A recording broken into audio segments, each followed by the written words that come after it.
บายดีFCเด้อวันนี้มาอัปเดตไก่นุ่มเนาะถูกเพาะอีกตัวหนึ่งตัวนี้ไก่ใหม่ๆเด้อตัวนี้ยังไม่ทันได้เช็คแววสายพันธุ์กัดระเบิดผู้ใดสนใจก็ทักมาเนาะตัวนี้เปิดไว้ 1,500 บาทไก่อยู่โรงงานน้ำตาลสวรรณเขตเด้อตัวนี้เก็ดค้างามมาเลยใหม่แกะกล่องผู้ใดมีเวลาเลี้ยงมาเอาไปเลี้ยงเลย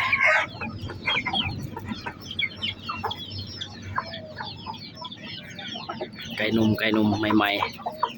ๆสายพันธุ์กัดระเบิดแน่นอนตัวนี้